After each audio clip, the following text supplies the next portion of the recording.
बिस्मिल्लाहिर्रहमानिर्रहीम। अस्सलाम वालेकुम नादरीन, आप यूट्यूब चैनल देख रहे हैं। मैं इमरान खान हूँ। नादरीन, पाकिस्तान के तमाम अखबारात ने भी उसी स्याही में अपना मुंह काला कर लिया जो बड़े लंबे अरसे से पाकिस्तान की एस्टेब्लिशमेंट पाकिस्तान में खेल खेल रही है। एक दौर था मोहतरमा बेनज़ीर भुट्टो साहबा की गंदी तस्वीरें बनवा के नवाज शरीफ के साथ मिलकर इन्होंने जहाज़ों से फेंकवाई थी। अच्छी तरह हमें याद है। आजकल मोहतरमा का बेटा जो है वो इन्हीं की गोद में बैठा हुआ है। फिर एक दौर था जिस तरह फातिमा जिन्ना की इन्होंने बेहुरमती की, जिस तरह उनकी इन्होंने किरदार कुशी की, हम सबको अच्छी तरह याद है। बल्कि जो फातिमा जिन्ना साहिबा के बारे में एक वाक़या बड़ा अफसोसनाक खुर्रम दस्तगीर के वालिद से जो है वो मंसूब है। जब वो जर्मनी आया था उस दौर में तो उसके खिलाफ बड़ा एहतजाज भी हुआ था गुलाम दस्तगीर कि उसने कुतिया के गले के अंदर लालटेन डाली हुई थी। गुजरावाला की गलियों में फिरा रहे थे वो लोग, और वो जो लालटेन थी वो मोहतरमा फातिमा जिन्ना मादरे मिल्लत उनका वो निशान था। तो बेगम नसीम वली साहिबा जब खड़ी हुई तो उनके साथ भी किरदार कुशी की गई, बड़ी बदतमीजी और बेहूदगी उनके खिलाफ भी की गई। अब बुशरा बीबी इमरान खान की अहलिया, उनके खिलाफ भी ये किया जा रहा है। ये एक पैटर्न है, पाकिस्तान की एस्टेब्लिशमेंट ये करती है। लेकिन पाकिस्तान के अखबारात ने अपना मुंह काला किया है इसमें। ये सोशल मीडिया का दौर है। इन अखबारात को लोगों ने पढ़ना तकरीबन अब बंद कर दिया है। इनकी सर्कुलेशन आप देख लेना, ये तो वैसे ही कहीं चले जाते हैं तो चले जाते हैं। अखबारात तो अब लोग पढ़ते ही नहीं है। लोग तो सोशल मीडिया के ऊपर इंफॉर्मेशन गैदर कर लेते हैं। लोग टीवी चैनल्स नहीं देखते, टॉक शोज के सिर्फ वही इसे देखे जाते हैं जो सोशल मीडिया के ऊपर कट के आ जाते हैं। अदरवाइज टॉक शो पूरा कौन देखता है? अब कोई भी नहीं देखता। हर आदमी का अपना प्राइम टाइम है, अपने टाइम के मुताबिक वो देख लेता है जो उसको देखना है, और सबको अपनी मर्जी का कंटेंट मिल भी रहा है। तो लोगों की ओपिनियन बनाते हैं लीडर्स, और इमरान खान लोगों की ओपिनियन बना गया है। अब ये बरतानिया के डिजिटल प्लेटफॉर्म पे छपने वाला जो आर्टिकल है, ये फ्रंट पेज के ऊपर छाप दिया पाकिस्तान के अखबारात ने, और रोजनामा जंग ने इसे सबसे ज्यादा स्पेस दी है। एक तो ना ये कोई ब्रेकिंग न्यूज है और ना ये कोई ऐसी चीज है कोई बहुत बड़ी डेवलपमेंट हुई है। इमरान खान साहब की हुकूमत को गिरे हुए अब लगभग 4 साल होने वाले। तो 4 साल बाद अगर आपने ऐसी कहानियां सुनानी है या ये चीजें करनी है तो जाके इमरान खान से आप माफी मांग लें। आज भी उसकी निजी जिंदगी, आज भी उसकी अहलिया, आज भी उसका खानदान, उसी को निशाना बना के आप राजी हैं। पाकिस्तान इस तरह आगे बढ़ ही नहीं सकता। इस घटिया और गंदी सोच ने पाकिस्तान को आज तक आगे बढ़ने नहीं दिया, और पाकिस्तान के मीडिया ने इसके अंदर एक सहूलतकार का रोल प्ले किया है। जंग जैसा अखबार जो बड़े दावे और वादे करते थे कि जनाब हमारी सहाफत बड़ी साफ और शफाफ है, आज उनकी सहाफत जो है वो एक गटर की तरह उबल रही है। मैं देख रहा हूं किस किस्म का फ्रंट पेज उन्होंने छापा है, कितनी स्पेस दे दी है। ये अकेली खबर तो नहीं है बैनुल अक़वामी सतह के ऊपर जो आई हुई है। ये देखें ना, एक और, ये 3 खबरें और हैं जो बैनुल अक़वामी अखबारात में आई जो इससे बड़ी खबरें हैं। ये तो एक डिजिटल प्लेटफॉर्म है जिसके ऊपर खबर आई। मेरी अभी जुल्फी बुखारी साहब से बात हुई। वो अपनी जो उनकी लीगल टीम्स हैं वो इसके ऊपर बैठी मुशावरत कर रही हैं। वो लोग देख रहे हैं कि इस पे क्या करना है। 1 साल पहले इन्होंने ये आर्टिकल तैयार किया था। अभी 27वीं तरमीम से ऐसा लगता है कि तवज्जो हटाने के लिए ये आर्टिकल फटाफट छपवा दिया गया, और जो खातून है वो मशकूक निकल आई जिन्होंने ये आर्टिकल उसके अंदर जिनकी तरफ से छपा, बुशरा तस्कीन साहिबा। वो पता चला उनके PMLN से बड़े शानदार ताल्लुकात हैं, या उनकी सारी हमदर्दियां जो हैं वो PMLN के साथ और वो उन्हें बहुत पसंद करती हैं। सबूत पता नहीं है या नहीं है, लेकिन अभी देखिए कहानियां तो इस तरह की बहुत सारी। जब मरियम नवाज साहबा के हाथ में गिलास होता है वो लोग कहते हैं ये क्यों होता है स्टील का। जरदारी साहब के बारे में सब कहते हैं जी रोजाना उनके बकरे ज़िबा होते हैं। भाई सबका अपना अपना मामला क्या है, इसके ऊपर सबने इसी तरह आर्टिकल लिखने और बैनुल अक़वामी मीडिया ने यही काम करना है। भाई इमरान खान के खिलाफ आपका बुग़्ज़ इस लेवल तक चला गया कि आप पैसा, इज्जत, सब कुछ दाव लगाने पर तैयार हैं सिर्फ इमरान खान को नीचा दिखाने के लिए। अब ये 3 बड़ी बड़ी खबरें हैं, ये भी चंद दिन के अंदर आई हैं। इनमें तो कोई पाकिस्तान के मीडिया ने, अखबारात ने फ्रंट पेज के ऊपर नहीं छापी, 1-1 घंटे के बुलेटिन उनके ऊपर नहीं किए, ट्रांसमिशंस इनके ऊपर नहीं की गई। एक खबर जो है, ये जो लीक्स आई हैं अभी जेफरी की, ये तो एक तो पूरी दुनिया हिल गई है ना उनसे। बहुत सारे लोगों के बारे में बहुत सारी चीजें आई, लेकिन इमरान खान के बारे में क्या आया कि सहूनियत इमरान खान को पसंद नहीं करती। अब सारी जिंदगी इमरान खान पे इल्जामात क्या लगाया जी, यहूदी एजेंट है, सहूनियों का एजेंट है, ये कहते थे इनको जी, इसराइली एजेंट है, ये भी कहते थे इमरान खान को। तो जनाब अब वो अंदर से पता चल रहा है, जो ईमेल्स लीक हुई उनके अंदर से, कि जनाब इमरान खान तो बहुत पक्का मुसलमान है। इमरान खान तो बड़ा मजबूत आदमी है, झुकने वाला आदमी नहीं है। बल्कि खतरनाक आदमी है। जैसे कि वो शी जिनपिंग को समझते हैं अपने लिए खतरा, या पुतिन को समझते हैं, या खमैनी को समझते हैं, या अर्दगान को, तो फिर अब आपको समझ जाना चाहिए ना कि इमरान खान के रजीम चेंज ऑपरेशन के पीछे जो बुनियादी सोच है वो क्या है। वो तो बाजुआ का एक्सटेंशन वाला मामला था और ये सारी चीजें जुड़ गई आपस में, तो रल मिलकर इन्होंने इमरान खान को रास्ते से हटा दिया। इसके ऊपर किसी ने कोई आर्टिकल नहीं छापा, इसके ऊपर किसी ने कोई ट्रांसमिशन नहीं की, इसके ऊपर किसी ने कोई बुलेटिन पूरा नहीं खींचा, इसके ऊपर फ्रंट पेज के ऊपर बड़ी बड़ी स्टोरीज नहीं छपी। हालांकि बहुत बड़ी स्टोरी है, बड़े लंबे अरसे से इमरान खान साहब के ऊपर बड़े बड़े एलिगेशंस लग रहे थे, इतनी जबरदस्त किस्म की चीज आई है, दुनिया भर के इंटरनेशनल मीडिया पे आ रही है, पाकिस्तान का मीडिया चुप है क्योंकि एस्टेब्लिशमेंट को पसंद नहीं। दो आसिम मुनीर साहब के ताहयात इस्तिस्ना पे आलमी मीडिया बहुत कुछ कह रहा है, इस पे किसी ने कोई बात ही नहीं की। न्यूयॉर्क टाइम ने इस पे पर क्या कहा, दीगर जो बड़े बड़े अखबार आते हैं वो इसके ऊपर क्या कह रहे हैं, आलमी जरीदे इसके ऊपर क्या कह रहे हैं कि किस तरह जो पावर का सारा बैलेंस है वो बिगड़ गया। और ये ताहयात इस्तिस्ना के बाद पाकिस्तान में मिस्र जैसे हालात पैदा हो जाएंगे, जमूद तारी हो जाएगा, ये भी लिखा गया बैनुल अक़वामी अखबारात में, इसको तो कहीं हिस्सा नहीं दिया गया, इस पे तो बात करने की किसी की जरूरत ही नहीं है। और अब ये बीबीसी का एक, इसके अंदर मैं चंद जुमले आपको बता देता हूं, जो उनका आर्टिकल है कि ताकत का तवाज़ुन हमेशा एस्टेब्लिशमेंट के पलड़े में रहा, पाकिस्तान में यही होता रहा, लेकिन अब फौज के सरबराह मजीद ताकतवर हो गए। माइकल कोगलमैन कहते हैं कि मेरे नज़दीक ये तरमीम इस बात का ताज़ा तरीन बल्कि शायद सबसे मजबूत इशारा है कि पाकिस्तान में अब हाइब्रिड निज़ाम नहीं है, यानी दोगला निज़ाम नहीं है, बल्कि माबाद हाइब्रिड निज़ाम के मरहले में पाकिस्तान दाखिल हो चुका है, यानी हाइब्रिड प्रो मैक्स हो गया, इससे भी अगले लेवल पे पाकिस्तान चला गया। हम एक ऐसी सूरत हाल देख रहे हैं जहां सिविल और फौज के दरमियान ताकत का फर्क अपनी हद से ज्यादा बढ़ चुका है, बल्कि सारी हदें ही क्रॉस कर गया। अब तो ये बीबीसी के ऊपर चला, ये पाकिस्तान का मीडिया कहीं नहीं सुनाएगा, कहीं नहीं छापेगा, कहीं नहीं बताएगा, हम आपको बताएंगे ना, मैं बताऊंगा। बाकी जो आवाजें हैं, जो आवाज अभी भी उठा रहे हैं, वो कम से कम पिसी हुई आवाजों का, या जिन लोगों को कुचला जा रहा है उनके बारे में बात कर रहे हैं, तो आपके सामने हम रख देंगे और सोशल मीडिया आपके सामने रखेगा, क्योंकि ये एक ऐसी ताकत है जिसने एस्टेब्लिशमेंट के रास्ते को रोका है और उनके लिए मुश्किलात पैदा की हैं। एक और खबर भी आई है कि पाकिस्तान ने बेशुमार पैसा खर्च किया, वो फिगर्स भी आए हैं साथ, अमेरिका में लॉबिंग करने के लिए, उनको मनाने के लिए, उनको राजी रखने के लिए, और वो खबर भी ये बताती है कोई फायदा नहीं हुआ, यानी इतना पैसा खर्च कर रहे हैं उसका फायदा कोई नहीं हुआ, सवाए चंद बयानात के आपको कुछ नहीं मिला। को ट्रंप ने ट्वीट कर दिया, कोई बयान दे दिया, इसके अलावा कुछ नहीं। मेरी बात याद रखिएगा, भारत का और अमेरिका का एक दिफाई मुआहदा हुआ है और ये चलते रहते हैं, दिफाई मुआहदे तो पुराने उनके होते चले आ रहे हैं। ये क्वाड का हिस्सा भी हैं 4 मुल्क, ऑस्ट्रेलिया, अमेरिका, जापान और इंडिया। तो दिफाई नुक्ता नज़र से भारत के अमेरिका के साथ मल्टीपल रिलेशंस हैं। अब ये जो एक तिजारती मुआहदा होने जा रहा है ना भारत का अमेरिका के साथ, उसके बाद आप सूरत हाल के अंदर तब्दीली मुझे लगता है कि आप बहुत तेजी से देखेंगे। अमेरिकी सदर डोनाल्ड ट्रंप ने अपने इन्फ्लुएंस को बड़ी कामयाबी के साथ इस्तेमाल किया है। किन चीज़ों पे देखें, एक तो जो भारतीय हैं वो बहुत बड़े पैमाने पर मगरबी ममालिक में रहते हैं, तो वो एक इन्फ्लुएंस तो ये है उनका। दूसरा, उनकी तिजारत बहुत बड़े पैमाने पर मगरबी ममालिक के साथ मुंसलिक है, फ़ायदा नुकसान वहाँ पे है, तो दूसरा ये है। तीसरा जो है वो पाकिस्तान से टकराव में जो भारत को जिल्लत महसूस हुई है, ये भी एक बड़ा प्रेशर भारत के ऊपर है। और रूस से जो तिजारत का एक खुमार भारत को चढ़ा था, अमेरिका ने वो भी उतारा। इसी सारे मामले का फायदा उठाते हुए पाकिस्तान को उठाओ, भारत को प्रॉब्लम होती है। और चीन से भारत हमेशा एक खतरा महसूस करता है और वहां वो अमेरिका को अपनी एक सपोर्ट के तौर पे देखते हैं।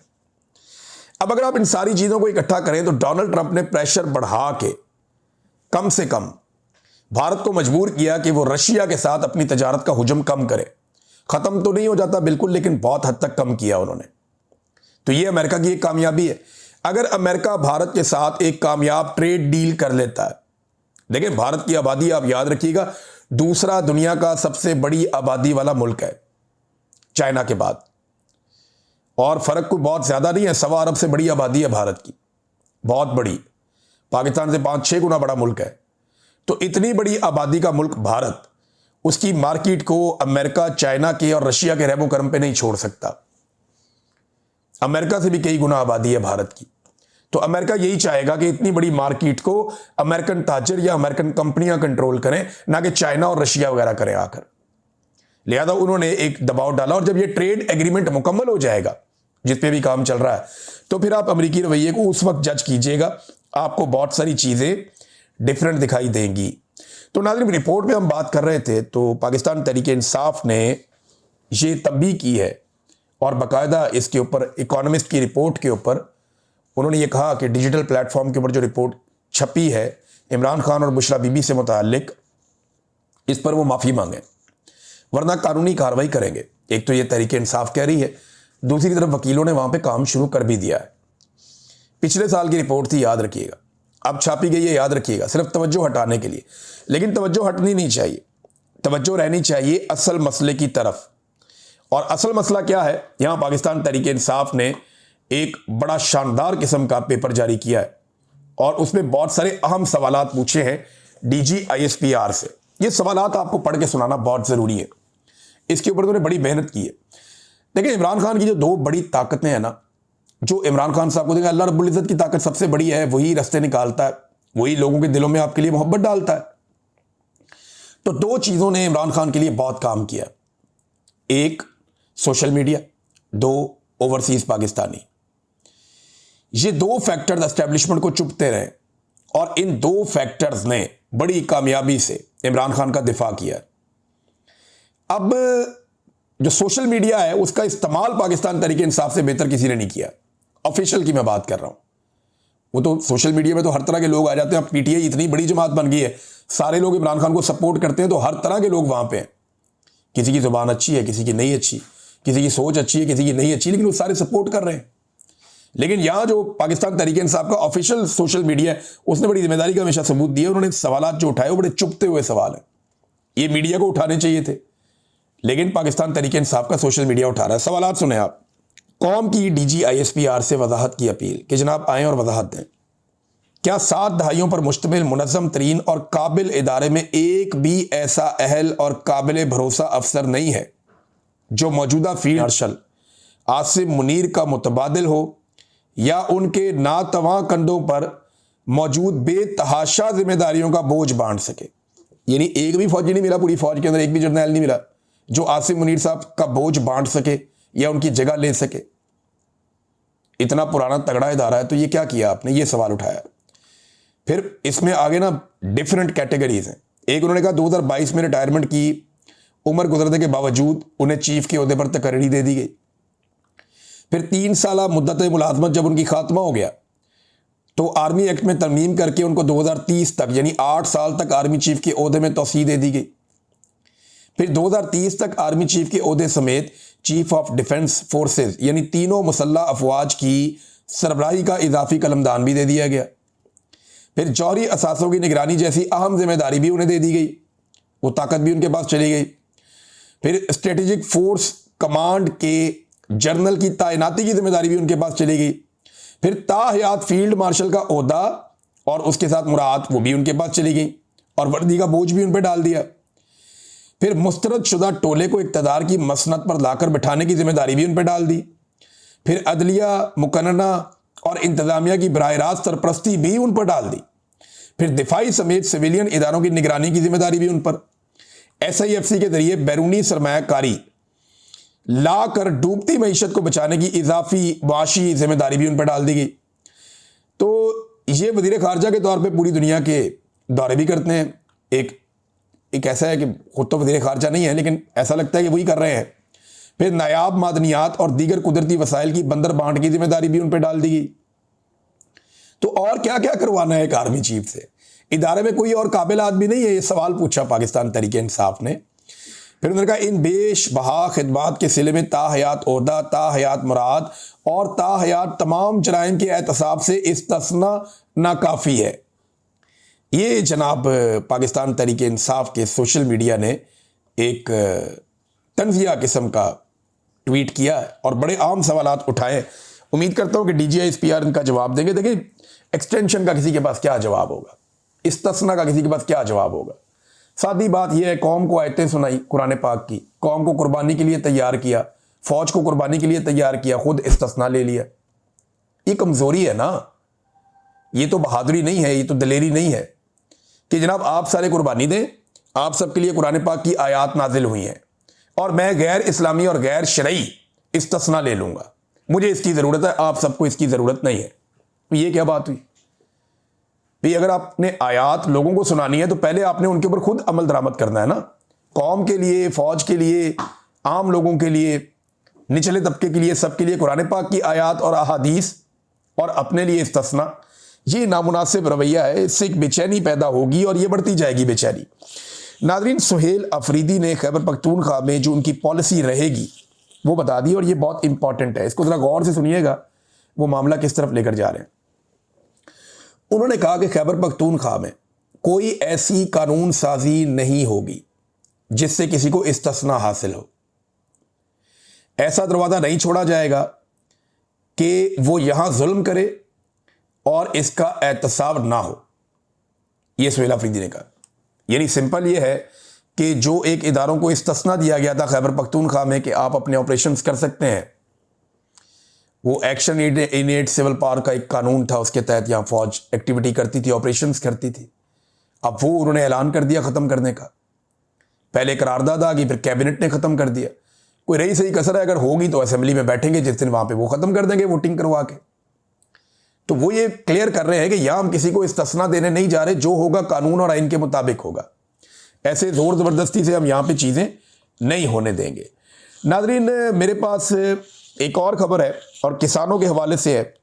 देखिए, गंदम अभी किसान लगा रहा है, ये आखिरी वक्त चल रहा है। अभी गंदम का बीज जो है वो हमारी टीमें भी दे रही हैं और तमाम लोगों का बहुत शुक्रिया जिन्होंने मदद की, आम किसानों की जिनकी ज़मीनें डूब गई थी।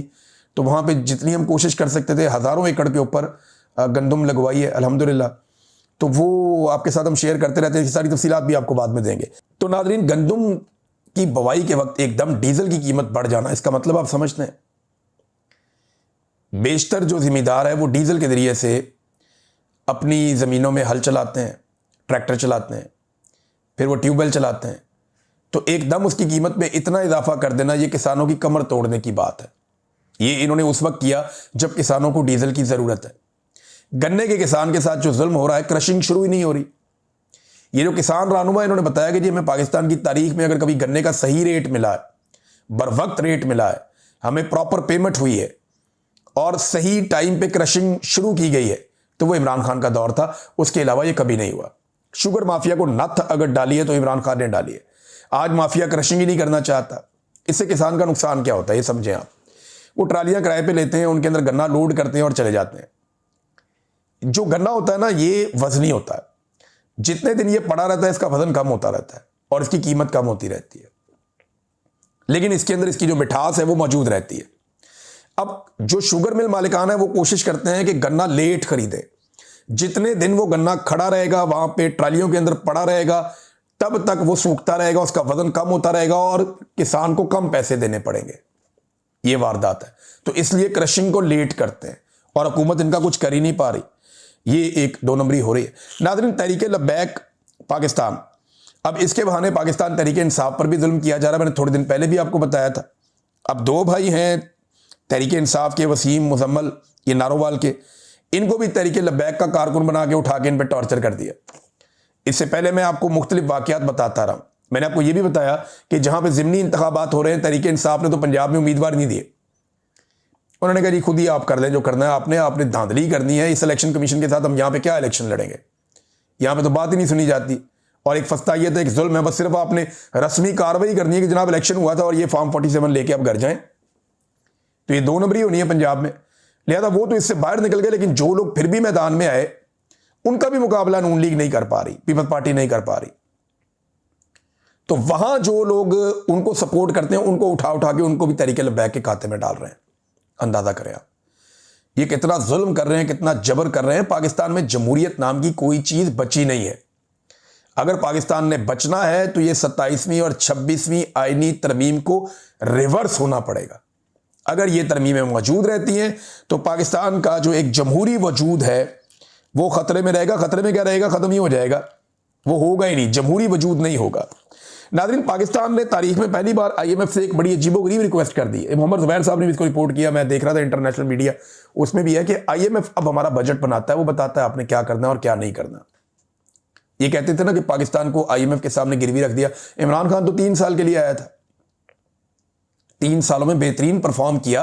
1.5 साल तो कोरोना वायरस रहा, दुनिया की 100 साल की बदतरीन किस्म की वबा के सामने वो आदमी कामयाब हुआ, सुरखरू हो गया और उसने मईशत को संभाल भी लिया। 2 साल उसकी मईशत जो है वो टेक ऑफ कर रही थी लगातार, लेकिन जब से वो गया इन्होंने बर्बादी फेर दी। अब हालात ये हैं कि मोहम्मद ज़ुबैर साहब बताते हैं कि पाकिस्तान की गवर्नमेंट ने इतनी ये इनकम्पिटेंट गवर्नमेंट है, इतनी नालायक और नकम्मी हुकूमत है कि इन्होंने IMF से रिक्वेस्ट कर दी है, दरख्वास्त कर दी है कि अपने प्रोफेशनल्स और टेक्निकल असिस्टेंट्स आप हमें दें ताकि हम अपनी बजट की मैनेजमेंट को इंप्रूव कर सकें। भाई, जो हुकूमत अपना बजट इंप्रूव नहीं कर सकती, अपना बजट नहीं बना सकती, बजट के ऊपर खुद से काम नहीं कर सकती, वो मुल्क को कैसे चलाएगी? अंदाजा करें आप। अब तक के लिए इतना ही। अपना ख्याल रखिएगा, अपने इस चैनल का भी। अल्लाह हाफ़िज़।